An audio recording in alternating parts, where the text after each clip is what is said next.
quien formó las olas al hablar, quien contó la arena en el mar. Reyes, pueblos tiemblan a su voz, la creación le rinde adoración. Contempla a Dios, en su trono está, venid y adoradle. Contempla al Rey, nadie es como él, venid y adoradle.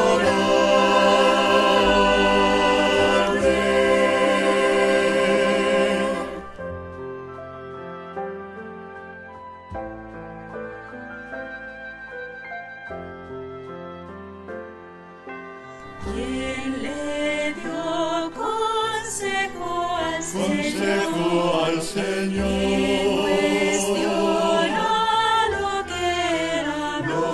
da la Pero al sabio Dios puede enseñar, quien comprende su gran majestad. Contempla a Dios, en su trono está, venid y adoradle. Contempla al Rey, nadie es como él, venid y adoradle.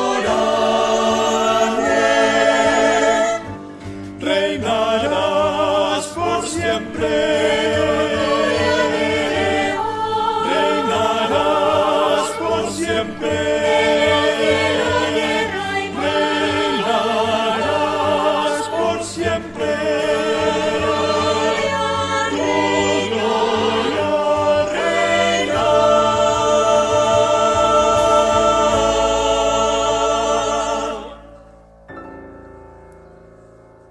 Venid y adorad.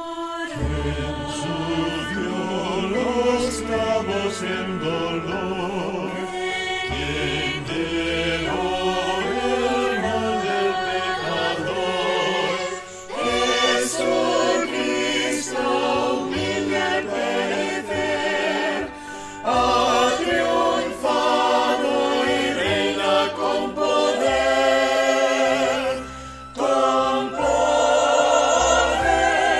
contempla a Dios, en su trono está, venid y adoradle.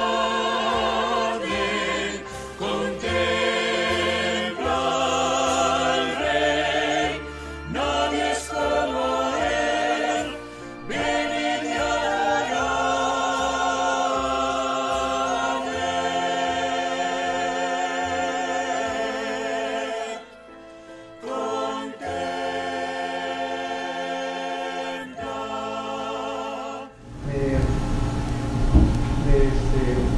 Estaba yo en Twitter viendo noticias y sigo esta página que sube videos de repente de predicadores, pero es como una página de sátira, ¿no? Que hace como un poquito de juego con lo que pasa y sube a este predicador de esos gritones, de esos típicos americanos, gritón sureño, así, está ahí predicando y está hablando del hijo pródigo y dice: si se dan cuenta, señores, el hijo pródigo, el único personaje que no aparece es la mamá. Dice: no está la mamá, está el hijo mayor, está el padre, pero no está la mamá. ¿Dónde está la mamá? Seguramente por eso ese hijo pródigo se perdió, porque no está la mamá. Las mamás ahora se la pasan haciéndose las uñas, yendo al gimnasio, no están en la casa. Y de esa historia empezó a sacar cómo las mamás están ausentes y que esa historia enseña que las mamás deben dedicarse al hogar. Y ya puedo pensar, ¿en dónde está eso en la palabra del hijo pródigo? No hay nada de eso. Pero vemos cómo, yo no sé si su intención fue torcerla, pero vemos cómo es cierto lo que dice Pedro. En su ignorancia y en su inestabilidad las acaban torciendo y acaban enseñando cosas que es cierto, que las mamás deben dedicarse a la educación de sus hijos, que tienen responsabilidades que Dios les ha dado, así como los padres también, pero no están en ese pasaje. Ese pasaje no habla de eso. Y vimos que el problema, el riesgo de hacer eso es que si usamos ese método de acercarnos a la Escritura, podemos hacer que cualquier pasaje diga cualquier cosa. Nosotros creamos nuestro propio Dios, nuestra propia teología, nuestra propia enseñanza, y eso nos lleva a un camino peligroso. Nos lleva a un camino muy, muy peligroso. Y de ahí han salido bastantes movimientos equivocados, bastantes herejías, bastantes religiones falsas. Entonces es peligroso y debemos ocuparnos diligentemente en esto, que es lo que le habla el pasaje de Timoteo. Pero después hablamos de 5 errores, ¿se acuerdan? Que debemos evitar. Y hablamos de no imponer nuestro tema a las Escrituras, ¿se acuerdan? Diciendo, yo quiero hablar de amor y voy a usar estos pasajes que dicen la palabra amor para yo decir lo que yo quiero decir. Le imponemos el significado a la Biblia. Y vimos que eso es peligroso. ¿Por qué? Porque a veces le vamos a atinar y a veces no. Estamos jugando a veces va a ser algo cierto y a veces va a ser algo no muy cierto, ¿no? También vimos que tenemos que leer la Biblia como el Espíritu nos la reveló, sin alegorizar y sin espiritualizar, sin pensar que todo tiene un mensaje oculto o tiene alguna otra interpretación.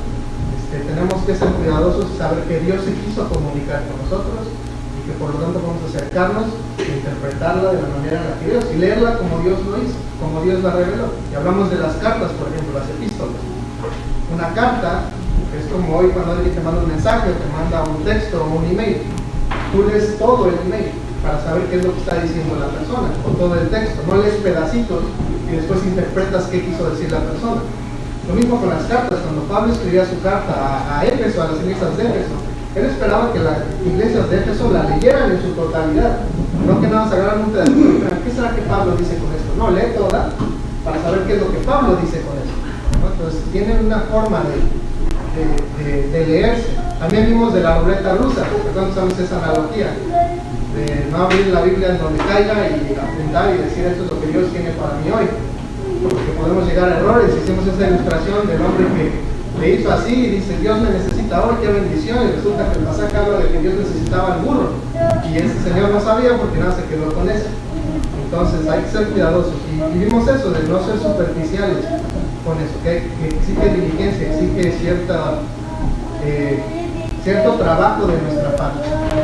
Y también hablamos de los 5 consejos para interpretar la Biblia.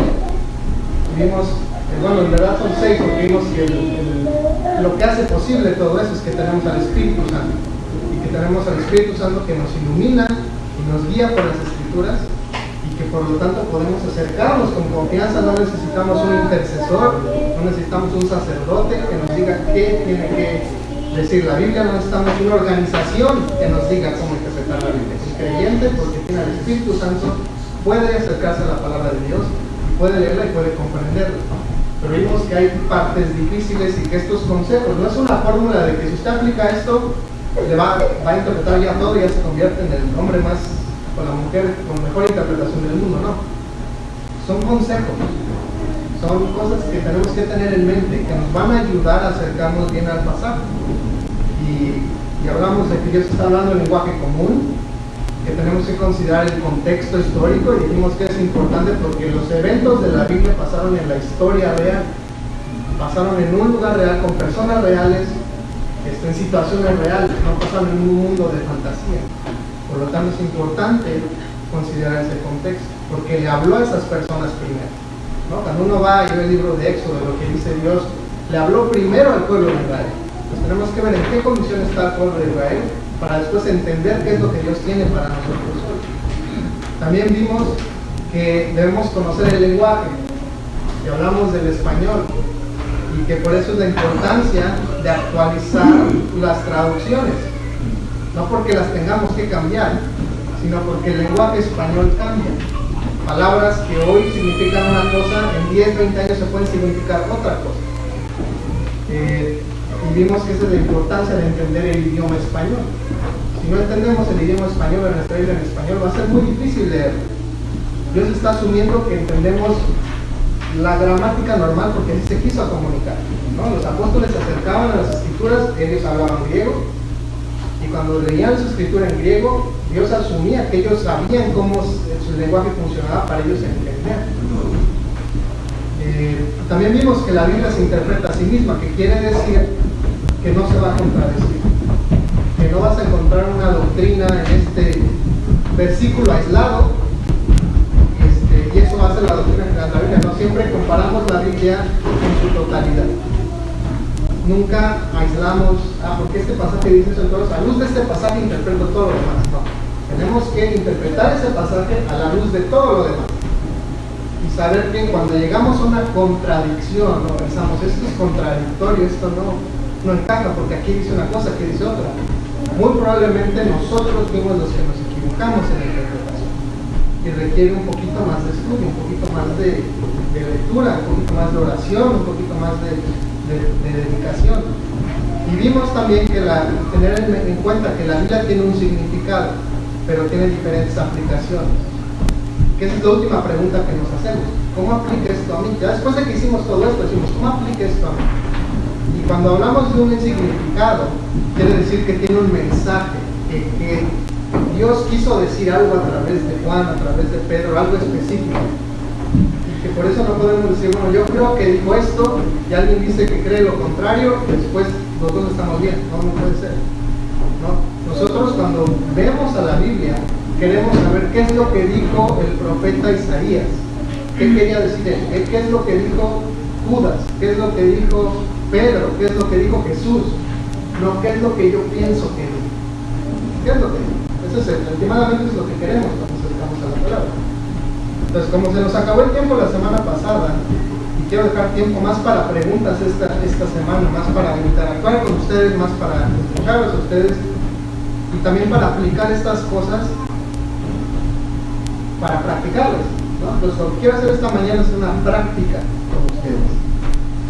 Y hablamos de ciertos pasajes, y como estamos en Estados Unidos, vamos a ser democráticos, y vamos a votar por qué pasaje queremos ir. Eso son cosas que yo apunté porque las tenía como en mente de cosas que he escuchado, a veces sacadas de contexto o que dicen otra cosa, que sería bueno verlas, pero sí les quería preguntar qué pasaje, pues usted tiene uno en mente, ¿no? También no es un momento que vamos a entregar a todos, vamos a saltar a cualquiera y de repente ahorita ya vamos a interpretar toda la Biblia perfecto. No, pero vamos a ver cómo siguiendo esos pasitos nos va a encaminar en una buena, nos va a encauzar un buen camino, ¿no? Entonces, ¿alguna sugerencia? ¿Alguna preferencia? Juzgar o no juzgar. Juzgar o no juzgar. ¿Todos de acuerdo? Bueno, con nadie levanta la mano, esto es dictadura, juzgar o no juzgar. Democracia, nada. Entonces vamos a Mateo 7, porque es algo común que escuchamos, ¿no? ¿Cuál es el trabajo del cristiano?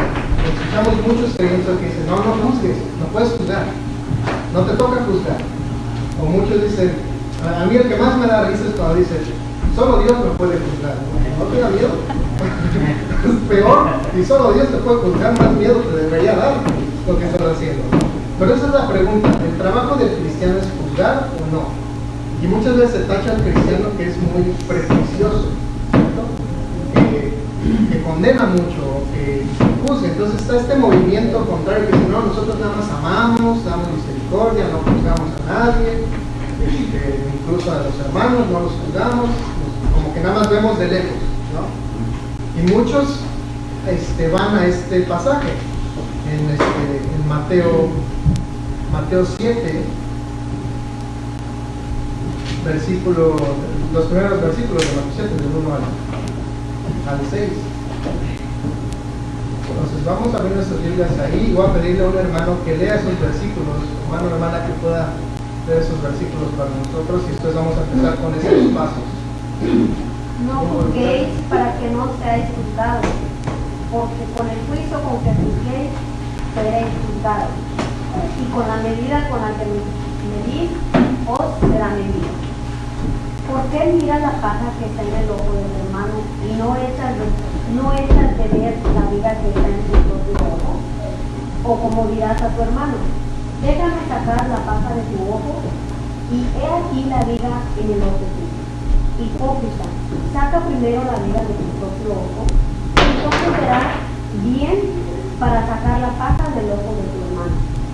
No deis lo santo a los perros, echéis vuestras perlas delante de los cerdos, no sea que los pisoteen y se vuelvan y yo les pedazo.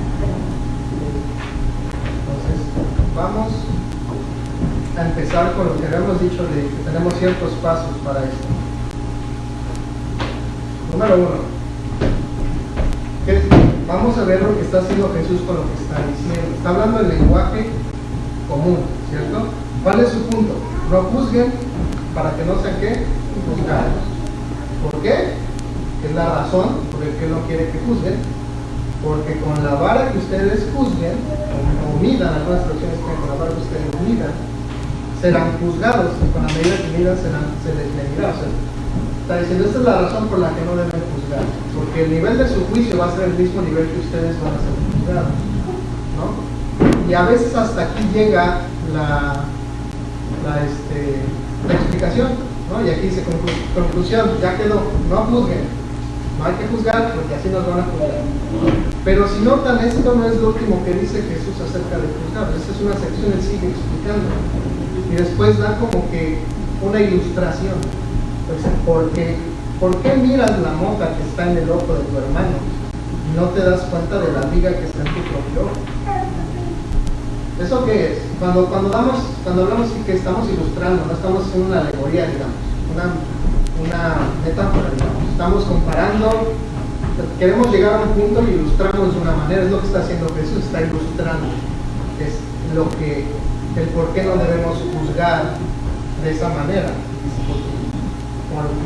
¿Por qué miras la mota que está en el ojo de tu hermano y no te das cuenta de la viga que está en tu propio? ¿O cómo puedes decir a tu hermano, déjame sacarte la mota del ojo cuando la viga está en tu ojo? Hipócrita, saca primero la viga de tu ojo y entonces verás con claridad para sacar la mota del ojo de tu hermano. Todo esto es una sección, no es nada más los primeros 2 versículos. Toda esta es la explicación, es de lo mismo. Entonces vemos que está muy claro lo que está diciendo, está ilustrando, pero él tiene una conclusión porque dice, hipócrita, saca primero la viga de tu ojo y entonces verás con claridad para sacar la mota del ojo de tu hermano. Ahora vamos a hablar del contexto histórico. ¿En dónde está pasando todo esto? En Mateo. ¿Qué está pasando en Mateo? ¿En qué parte de Mateo estamos? Es muy conocido. Vamos a ver el sitio, pero es el famoso sermón. ¿El sermón de qué? No de la montaña, el sermón del monte. Él está, o sea, esto viene desde el capítulo 5, está haciendo un sermón, es una sección más grande, donde está explicando, digamos, lo que es la vida en el reino, lo que es su reino, ¿no? Recordemos que Mateo presenta a Cristo como rey, y primero lo muestra en el capítulo 1, a Cristo como rey por su descendencia de David, ¿no? Después lo muestra como rey porque los reyes de Oriente vienen y lo adoran, ¿no? Y que está mostrando no es solo rey de Israel, es un rey reconocido por gentiles, ¿no? Estos hacedores de reyes vienen de Oriente para reconocerlo como rey. Y después, en virtud de su bautizo, que se oye la voz del cielo, confirmándolo como que Él es Hijo amado. Y viene el Espíritu y vemos allá la Trinidad en una sola escena, ¿no? Confirmando esto. Y después Él empieza a hablar de este reino y empieza a explicar varias cosas. ¿Y se acuerdan quién era su audiencia? ¿Quién estaba en la audiencia de Él? ¿Quiénes eran los que estaban cercanos a Él, escuchando estas palabras? Los discípulos eran algunos que estaban, los discípulos. ¿Quién más? Había varias personas del pueblo, había fariseos, había saduceos, escribas, había gente religiosa de Israel que estaba curiosa de ver quién era este Jesús, qué es lo que decía. Y si se acuerdan, a ellos hubo un grupo que desde el principio no estaban de acuerdo con Jesús, ¿de acuerdo? Y de hecho los fariseos y los saduceos entre ellos no se querían, se odiaban. Porque los saduceos creían que solo los 5 libros del Antiguo Testamento, los libros de Moisés, eran los inspirados. Eso era lo verdadero judaísmo. No creían en la resurrección, no creían en la vida después de la muerte, ellos creían eso. Y los fariseos creían que los profetas, los salmos, que todo era parte y que sí había resurrección. De hecho, ¿se acuerdan que Pablo una vez usó eso en su ventaja? Cuando estaban ahí, estaba él en juicio y estaba esta disputa de Pablo, y Pablo dice, yo soy fariseo, y es acerca de la resurrección, y de repente se empiezan a pelear los fariseos y los saduceos, como para Pablo medio salirse, pero lo único que unió a estos dos grupos, cosa que es impresionante, dice el odio a Jesús. Ellos odiaban, se detestaban, porque los saduceos dependían de la adoración solo en el templo, y los fariseos fueron los que empezaron con las sinagogas, y las sinagogas. Pero dijeron, para esto hay que unirnos porque son los intereses de los dos los que se están afectando con este tal Jesús. Porque Jesús fue directo a cómo interpretaban la ley, a lo que ellos hacían, lo que imponían en la gente, ¿no? Entonces podemos ver que Él está en cierta manera en este sermón, tanto exponiendo lo de su reino, pero también como que atajando esas malas enseñanzas, esas malas tradiciones, que le va directo a los saduceos y a los fariseos. Entonces vemos que Jesús está en este sermón, está públicamente anunciando esto a la gente, enseñando. Y hablamos un poco de la estructura gramatical, porque vimos que él está haciendo una ilustración con esta escena de la mota y la viga. Y ahora, es difícil ver aquí lo que está haciendo Jesús, pero esta es una escena cómica. Jesús sí tenía sentido del humor. Jesús sí sabía contar buenos chistes. Porque tú imagínate esto que está diciendo Jesús. Dice, imagínate que tu hermano tiene una astilla en el ojo. ¿Cuántos de ustedes se le han metido una astilla en el ojo, una basurita en el ojo? Desesperante, ¿no? Y ¿cuántos de nosotros le decimos a nuestro amigo, a todos le decimos, a ver, ayúdame, sóplale, ¿no? O échale agua, y estamos ahí. O las mamás, yo me acuerdo que mi mamá cada rato me decía, a ver, chécale, yo estaba ahí cerquita viendo a ver si veía la basurita y de repente le soplaba y decía, no, ahí no. O sea, pero cuesta trabajo porque no se ve. Es tan pequeña que no se ve y aunque te acerques, no se ve. Y cuando ya hay ciertas cosas más, o sea, que ya es una incrustación y tiene que ser un proceso médico, ellos tienen un equivalente a unas lupas que magnifican el ojo para que ellos poder ver con exactitud qué es lo que se metió, y es un vidrio, un pedazo de basura para sacarlo. O sea, ese es el nivel que un doctor tiene que llegar para ver tu ojo, para poder sacar esa basurita. Tiene que verlo claramente.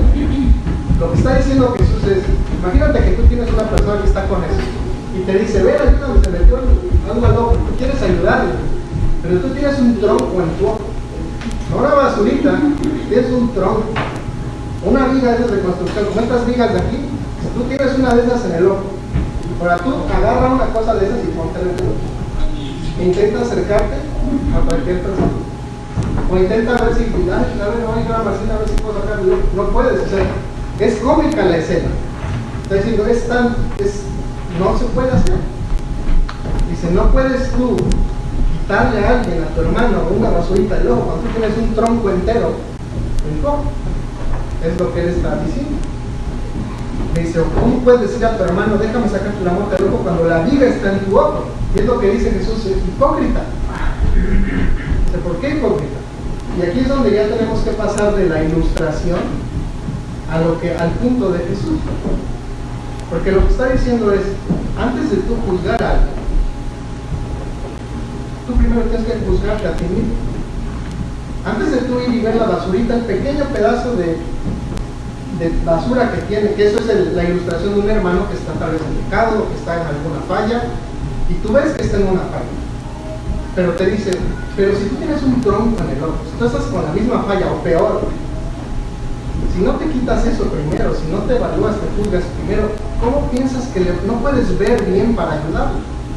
No es nada más que no puedes juzgarlo, si no tienes ni siquiera claridad de pensamiento, claridad de mente para tú ir y ayudarle, porque tienes un tronco entero en el ojo. Entonces, ¿qué dice? Hipócrita. Y si tú haces eso, estás siendo hipócrita, porque tú estás en la misma falla o en una peor falla y no tienes cómo ayudarle a esa persona. No tienes cómo ver la basurita del ojo. Dice, pero no dice, entonces no lo hagas. ¿Cierto? No dice Jesús, entonces no lo hagas, no juzgues. Dice, primero, júzgate a ti mismo y se saca primero la viga de tu boca. Primero es una autoevaluación, primero es un juicio de tú mismo. Tú ves a un hermano en una falla, tú ves a un hermano en algún pecado, primero ve que tú no estás incurriendo en la misma falla. Después de ese proceso, ahora sí puedes ver claramente qué es lo que está haciendo el hermano y ahora sí puedes ir a qué, a ayudarle. Ahora sí puedes ver con claridad para sacar la mota del ojo de tu hermano. Y ahora sí podemos ir a ayudarle a mi hermano a corregir su falla. Pero es primero yo me juzgo a mí mismo. Primero yo hago un juicio personal antes de yo ir con alguien más. ¿Qué es lo que está diciendo Jesús? No dice que está mal que juzgues. Está diciendo, tienes que hacer un juicio correcto. Y empieza por ti. Yo creo que el problema por lo cual muchas veces el creyente lo califican porque somos prejuiciosos y porque somos intolerantes o que nada más estamos viendo fallas de nosotros para llegar y martillarles, es porque a veces no hacemos esa evaluación. Saltamos directamente a la falla del otro. Saltamos directamente a decirle al otro que está mal, a corregirle su vida sin antes ver la mía, ¿no? Y el riesgo que dice aquí Jesús, otro riesgo, dice, no estás viendo con claridad, ¿qué tal te das un mal consejo a tu hermano? Porque no estás viendo claramente las cosas, porque tú estás en las mismas cosas. Pues puedes dar un mal consejo y ahí acaba peor. Pero ahora vamos al siguiente principio que dice, la Biblia se interpreta a sí misma. Tenemos que ver otros pasajes que nos enseñen con más claridad esto, ¿no? O que menciona esta palabra, y yo quiero hacer énfasis en esa palabra juzgar porque se escucha feo. La palabra juzgar hoy es como que algo negativo siempre, ¿no? Por lo que cuando pensamos que alguien está juzgando a alguien, pensamos en algo negativo. Le está diciendo las cosas malas a esta persona, le está diciendo que está haciendo mal, le está diciendo sus errores, ¿no? Como de una manera despectiva, como una manera de que el que juzga siempre está arriba del que está siendo juzgado. O sea, tiene una mala connotación, tiene una mala reputación esa palabra. Y te voy a invitar a otro pasaje en 1 de Corintios. Si vas a 1 de Corintios, vamos a ir al capítulos 5 y 6. Vamos a estar saltando de 5 y 6, porque aquí Pablo empieza a decir cosas interesantes con esa misma palabra. Ahora, algo que tenemos que notar es que esa palabra juzgar, cuando uno agarra una concordancia, ahí es cuando sirven las concordancias, los diccionarios. Cuando uno quiere ver cómo define la Biblia la palabra juzgar, se va a dar cuenta que la palabra griega es la palabra crino. La palabra crino era usada tanto para decir que un juez que daba un fallo legal, cuando era una persona que estaba yendo a un juzgado a ser condenada o a hacer lo que sea, eso era un juicio, esa es la misma palabra. Pero también vemos que la Biblia la usa de maneras diferentes, ¿no? La usa para aplicársela a creyentes, para solucionar disputas entre creyentes, la usa para, vamos a ver ahorita Pablo ejemplos de cómo la usa para referirse a discernir la vida de otros creyentes, a tomar decisiones en base de juicio. Entonces hay que tener eso en mente, que depende de dónde aparece esa palabra y el contexto es lo que nos va a decir en qué sentido está diciendo que juzguemos y en qué sentido está diciendo que no juzguemos, porque no podemos apartarnos de esa realidad que dice Cristo, no juzgues. Bueno, no, pero después al final dice, pero sí juzga de esta manera. Entonces hay una manera que la que Cristo dice que no juzguemos. ¿Cuál es esa manera? Y es difícil verlo porque se traduce igual, pero por eso vamos a otras partes de la Biblia para ver qué es lo que dice. Entonces ahí en 1 de Corintios, versículo 5, ¿quién me puede decir qué está pasando en el versículo 5? ¿Qué está haciendo Pablo en el versículo 5? ¿Qué está hablando? Hablando sobre una persona que es el padre de Felipe y la madre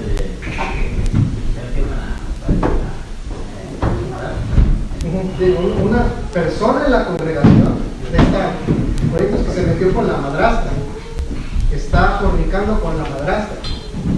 Y no solo el problema es eso, sino que les dice, ustedes están siendo arrogantes al respecto. Ustedes saben quién es, ustedes saben que están pasando las cosas, pero no solo saben, dice, están bien con eso. Y no nos dicen en qué sentido ellos eran arrogantes, nada más ustedes están arrogantes acerca de eso. pero parece ser que era algo conocido y que no tenía, que la gente en vez de tomar la actitud de consolación, de sentirse entristecidos, de sentirse preocupados, era como que una razón para enaltecerse, ¿no? Hasta parece extraño, pero es lo que está diciendo Pablo. Si ustedes se han vuelto arrogantes, dice en el versículo 2, en lugar de haberse entristecido, para que el que de entre ustedes ha cometido esta acción fuera expulsado del medio de ustedes. Y después ve lo que dice Pablo, dice en el versículo 3, pues yo por mi parte, aunque ausente en cuerpo, pero presente en espíritu, como si estuviera presente, ya he juzgado al que cometió tal acción. Y dice, bueno, ¿por qué lo juzgas, Pablo? Si Cristo dice que no juzgues. Y después dice algo todavía peor, dice, entreguen este tal a Satanás para la destrucción de su carne, a fin de que su espíritu sea salvo en el día del Señor Jesús. Y después él sigue explicando esto. Y al final dice en el versículo 13 de ese capítulo, dice, pero Dios juzga a los que están fuera, expulsen al malvado. Perdón, el capítulo 12 dice, pues ¿por qué de juzgar yo a los que están fuera? ¿No juzgan ustedes a los que están dentro de la iglesia? Pero Dios juzga a los que están fuera. No, Pablo está diciendo, ustedes, su labor es juzgar a los que están dentro de la iglesia. Y luego vemos esa palabra. Vemos que Pablo sí está confirmando lo que Jesús dice. Hay un juicio que debemos hacer, si hay un tipo de juicio, pero aquí Pablo está como que expandiendo en el tipo de juicio que no debemos hacer. Y uno de los que dice es, no juzgamos a los de afuera de la iglesia. Dice, esos Dios los juzga. Entonces, ¿a qué se refiere? Quiere decir que nosotros como creyentes no podemos ver al mundo y juzgar los patrones del mundo. ¿Eso es lo que está diciendo? ¿Creen que eso sea lo que se refiere Pablo? Que no podemos nosotros ver a la gente del mundo y juzgar las acciones del mundo. ¿Creen que eso sea lo que se refiere? O sea, no, yo no puedo ver, por ejemplo, lo que está haciendo la cultura de hoy y decir, esto está mal, esto está bien, esto está equivocado, esto no es de acuerdo a la palabra. Sí, afecta, sí, claro, y sí podemos verlo, ¿no? Es algo evidente. Y tenemos otros todavía que nos dicen que sí, que no nos conformamos al mundo, que discernamos espíritus, por ejemplo, en Juan 5. Entonces, aquí es donde le estoy diciendo, esa palabra juzgar, como que se oculta un poco porque la traducen igual. Pero cuando él dice, Dios juzga a los que están fuera, tenemos otros pasajes que hablan de algún juicio que Dios va a hacer a los que están fuera de la fe. El juicio final. El juicio para condenación. Pues no será que tal vez Pablo está diciendo el juicio que no hacemos es el de condenación. Condenar. Y no será algo parecido a lo que está haciendo Jesús, porque Jesús, si se acuerdan, él juzgaba a los fariseos, no les preguntaba, él los juzgaba de todo, y él siendo Dios los podía juzgar hasta condenar si él quisiera, tiene la autoridad. Pero incluso él hace una parábola de cuando dice la cizaña y el trigo. ¿Se acuerdan en esa parábola? De repente le dice, ¿no quieres que llamemos, o sea, qué va a pasar con esos cizañas? Lo arreglamos ahora. Y dice, no, va a llegar un día de juicio donde los ángeles van a recoger y van a meter el trigo donde tiene que ir, y la cizaña va a ser quemada. Y de nuevo, como una alusión al juicio final. Pues, y esos son unos usos de la palabra juicio. Un uso de la palabra juicio no es nada más cuando tú dices esto es así, esto es así, y estás así emitiendo ese juicio que dice el hermano, que tú ves afuera y dices esto es correcto, esto no es correcto. Eso es un juicio. Pero el otro juicio es el juicio de condenación, y nosotros como creyentes nosotros no condenamos a nadie. No tenemos la autoridad, no tenemos la potestad de condenar a nadie. No podemos nosotros ver a alguien en pecado y condenarlo totalmente. No podemos ni condenarnos a nosotros. Y es lo que dice Pablo, esto déjaselo a Dios, eso es trabajo de Dios. Tu juicio te toca entre la fe, y ahí es cuando nos vemos a qué se refiere. Y en el siguiente capítulo se ve un poco más claro lo que dice. ¿Se acuerdan qué dice el siguiente capítulo? El capítulo 6, ¿de qué habla? De Corintios, perdón, no de Corintios.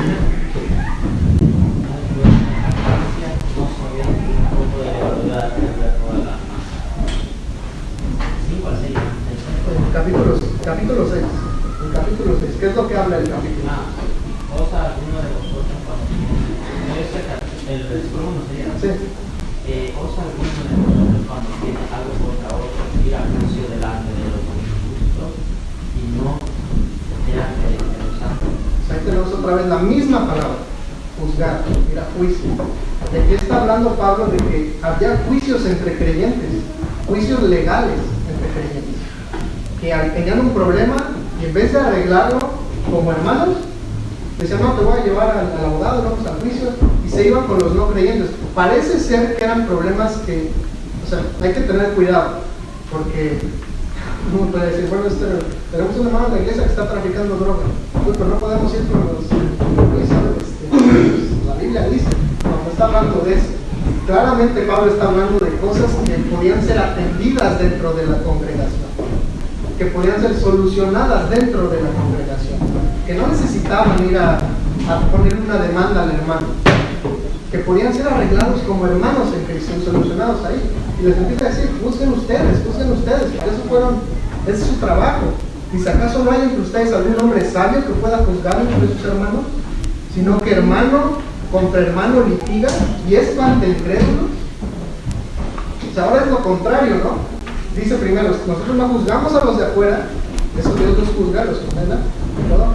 Y ahora ustedes van con esos de afuera, a que ellos los juzguen a ustedes. No, están yendo en un camino, van de mal en peor, pero usa la misma palabra, juicio, juicio, juicio, juicio. Yo te quiero llevar a otro pasaje que tiene la misma palabra. De Hebreos capítulo 5.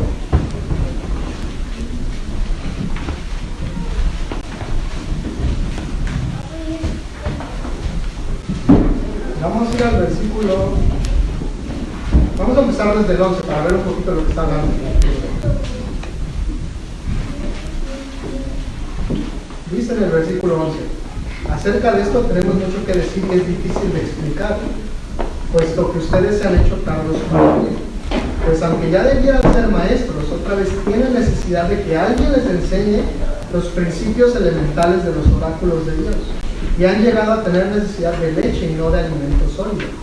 Porque todo el que toma solo leche no está acostumbrado a la palabra de justicia porque es niño. Pero el alimento sólido es para los adultos, los cuales por práctica tienen los sentidos ejercitados para discernir el bien y el mal. Y esa palabra discernir es la misma palabra crino que se usa para juzgar. Es exactamente la misma palabra. Diacrisis, que viene de la misma raíz. Pues, ¿por qué digo que es importante a veces ir a los diccionarios y a veces ver estas cosas? Porque ven cómo puede dar un poquito de luz a esto.